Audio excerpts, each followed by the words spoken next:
โอเคအားလုံးပဲမင်္ဂလာပါကျွန်တော်ဒီစိတ်ပိုင်းဆိုင်ရာတင်တဲ့ထူထောင်ရေးအစီအစဉ်မှာပြန်လည်ကြိုဆိုပါရစေကျွန်တော်နာမည်အောင်စောထွေးပါပေါ့နော်အဲ့တော့ကျွန်တော်ဒီစိတ်ပိုင်းဆိုင်ရာနဲ့ပတ်သက်ပြီးမှကျွန်တော်ဗီဒီယိုလေးတွေညဝေပြီးလေးရှိတယ်ကျွန်တော်နောက်ပြီးရင်ဒီ counseling ပေးတာလေးတွေပါတယ်လုပ်ပါတယ်အဲ့တော့ကျွန်တော်နာအကြံဉာဏ်တောင်းချင်တာဖြစ်လာလို့ရပါတယ်အဲ့တော့ကျိုးရဆွေးနွေးတိုင်ပင်ချင်တယ်ဆိုကျွန်တော်အောက်မှာဖုန်းနံပါတ်လေးတွေချပေးထားပါတယ်လာရောက်ဆွေးနွေးမေးမြန်းနိုင်ပါတယ်ပေါ့နော်အဲ့တော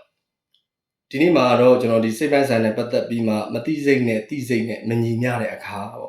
့ကျွန်တော်တို့တွေမှာအတွင်းစိတ်အပြင်စိတ်ဆိုတာကျွန်တော်တို့မှာလူသားတိုင်းမှာရှိတယ်အဲ့တော့အတွင်းစိတ်လို့ပြောလိုက်တယ်အတွင်းစိတ်ကဘာလဲကျွန်တော်တို့ရဲ့တိစိတ်အတွင်းစိတ်လို့ခေါ်တယ်အပြင်စိတ်ကဘာလဲကျွန်တော်တို့ရဲ့တိစိတ်ကိုအပြင်စိတ်လို့ခေါ်တယ်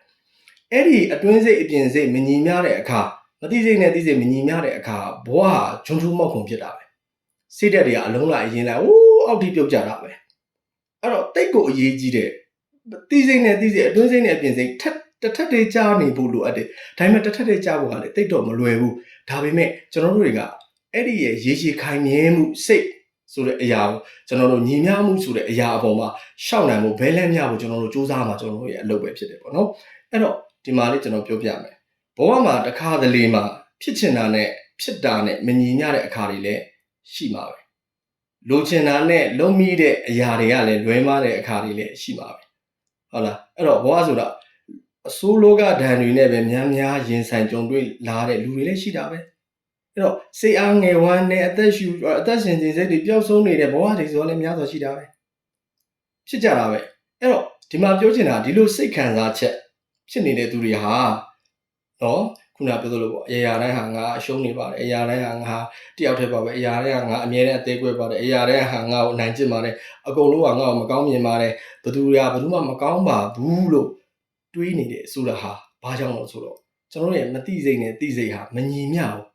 ဖြစ်ပေါ်လာတယ်လို့ကျွန်တော်ဆိုနိုင်တယ်အတွင်းစိတ်နဲ့အပြင်စိတ်တွေမညီမျှလို့ကျွန်တော်ပြောလို့ရတယ်အဲ့တော့ဘဝတဲ့တိတ်အရေးပါအရာရောက်တဲ့စိတ်ဟာညီမျှမှုစိတ်ခံစားချက်ကိုတိတ်ကိုအရေးကြီးတယ်အဲ့တော့ကျွန်တော်တို့နော်ဥပမာလေးနဲ့ကျွန်တော်ပြောပြမယ်အဲ့တော့နော်အဖေကတော့နင်းစစ်ဘူကြီးဖြစ်ဖို့နင်းဆရာဝန်ဖြစ်ဖို့ဆိုမှနော်သူတို့မဖြစ်သေးတဲ့အရာနဲ့တွန်းအားပေးပြီးမှနေလူကြီးမင်းတို့ကြောင်းတက်ခိုင်းတယ်စစ်ဘူကြီးလည်းဖြစ်လာတယ်ဆရာဝန်လည်းဖြစ်လာတယ်ဒါပေမဲ့အဲ့ဒီရဲ့ကိုတက်ထားတဲ့ပညာကြီးအပေါ်မှာရှောက်ရင်းနဲ့ကိုလမ်းပြောက်နေတယ်လို့ခံစားရတယ်ရှိကြမယ်နော်အဲ့တော့ဘာကြောင့်လို့ဆိုတော့ကျွန်တော်တို့ကျွန်တော်တို့ရဲ့စိတ်ကျွန်တော်တို့ရဲ့အတွေ့ကိုယ်ပိုင်ခြေလည်မှုပုံဖော်မှုတွေဟာ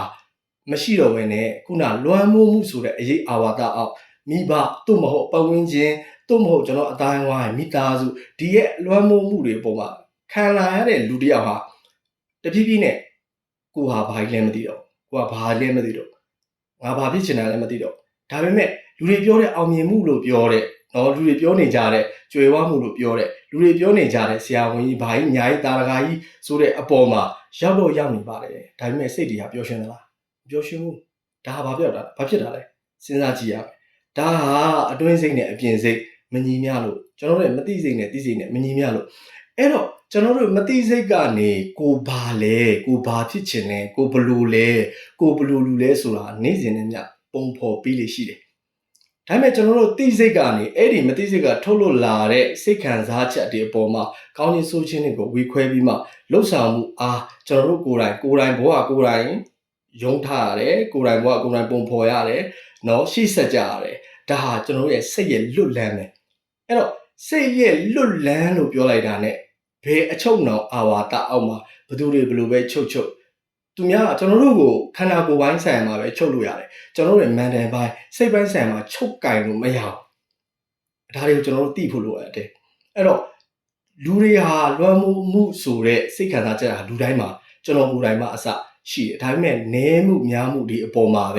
ပြောင်းလဲသွားကြတာအဲ့တော့ကျွန်တော်တို့သိပါကိုယ့်ရဲ့သိစိတ်နဲ့မသိစိတ်နဲ့ညီမျှအောင်ဘဲလန်းမျှအောင်ကျွန်တော်တို့ပုံဖော်ဖို့လိုတယ်အဲ့တော့ပုံဖော်မယ်ဆိုရင်ဘာတွေလိုအပ်တာလဲကိုယ့်ရဲ့ဖြတ်တန်းမှု lifestyle ဘဝအခြေအနေအရက်ခုနပြောစိုးချင်းကောင်းချင်းမှန်သမျှအရာအားလုံးကိုယ်တိုင်ဖန်ဆင်းနိုင်တာဖန်တီးနိုင်တာလုံနိုင်တာကိုင်နိုင်တာဒါဟာစိတ်ရဲ့လွတ်လပ်မယ်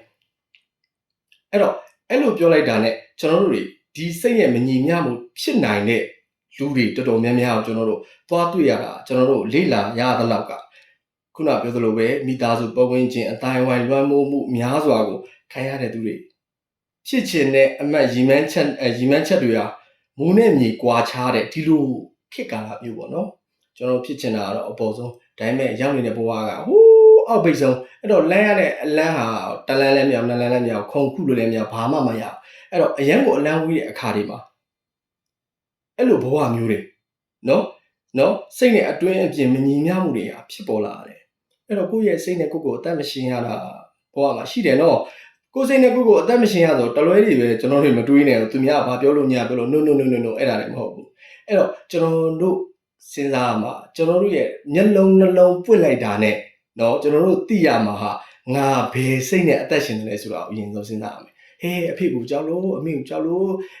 ့ဒီမောင်နှမသားချင်းတို့ပုံဝင်ချင်းကိုကြောက်လို့ပုံဝင်ချင်းကကိုဘာပြောမှကြောက်လို့ဘာဆိုမှကြောက်လို့ဟာလားပုံဖော်နေရတဲ့သူလားကိုပြန်ဆက်စစ်ကြည့်ရမယ်အဲ့တော့ကိုယ်တိုင်ကိုဖြစ်ချင်တဲ့အရာကောင်းခြင်းဆိုးခြင်းတွေကိုကိုပုံဖော်တယ်ကိုယ်တိုင်ရင်ဆိုင်တယ်ကိုယ်တိုင်လက်ခံတယ်ကိုယ်တိုင်ပြောင်းလဲတယ်အဲ့ဒီလူလား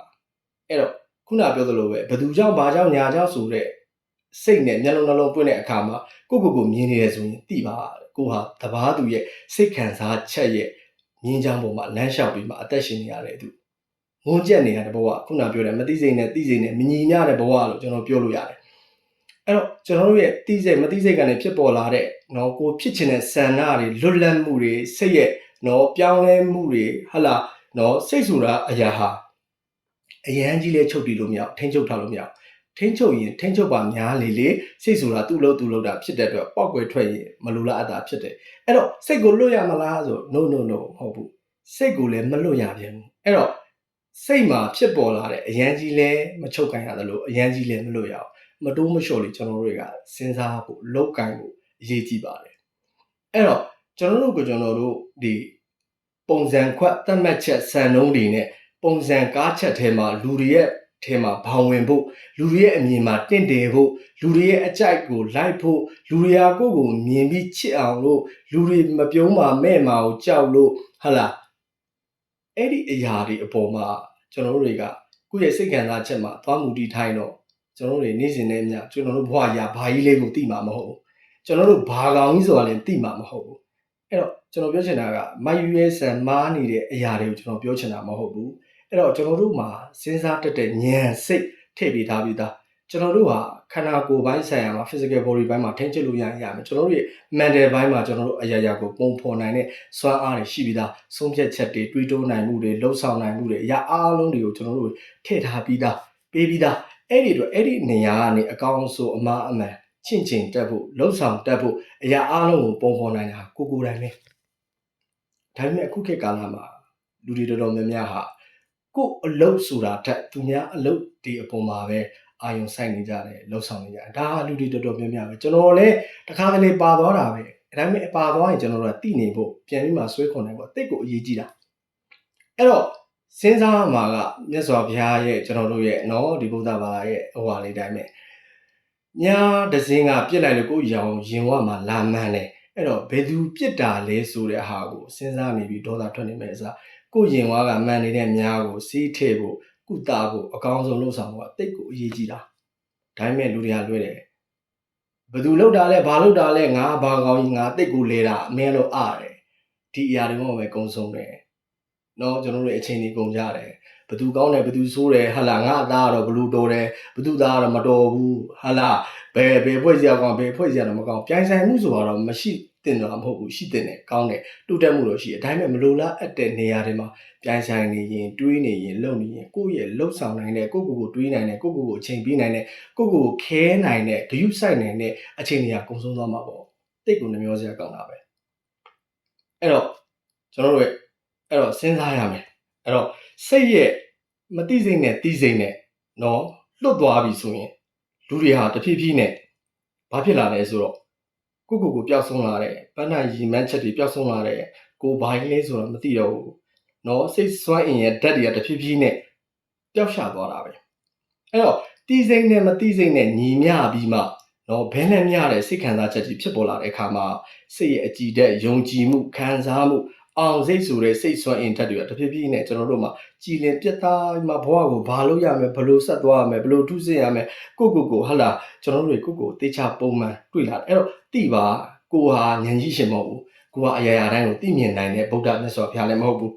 ကိုကအရာတိုင်းကိုသိနေဘုရားသခင်လည်းမဟုတ်ဘူးအဲ့တော့ယူတဲ့အရာတွေကိုယူမယူတဲ့အရာတွေကိုဖယ်ကျွန်တော်တို့သိစိတ်နဲ့မသိစိတ်နဲ့ balance ရအောင်အတက်နိုင်ဆုံးကြိုးစားသွားအဲ့တော့စိတ်ဆိုတာကတော့ကောင်းတာရှိမယ်ဆိုးတာရှိမယ်အဲ့တော့ဖြစ်ပျက်နေတဲ့အဖြစ်ပျက်တွေပေါ်မှာကောင်းတယ်ဆိုးတယ်ဆိုတဲ့အခြေအနေမှာကိုယ့်ကိုသိမှကောင်းတဲ့အရာအကောင်းဆုံးဆွဲတင်နိုင်ဖို့တပါးသူရဲ့ကောင်းခြင်းဆိုးခြင်းတွေပေါ်မှာအချိန်မကုန်ဘူးကတိတ်ကိုအရေးကြီးပါတယ်ပေါ့နော်ဟုတ်ကဲ့ပါကျေးဇူးတင်ပါတယ်အခုလိုကျွန်တော်ရဲ့ဗီဒီယိုလေးကိုစောင့်အောင်နောက်ထောင်ပေးတဲ့အတွက်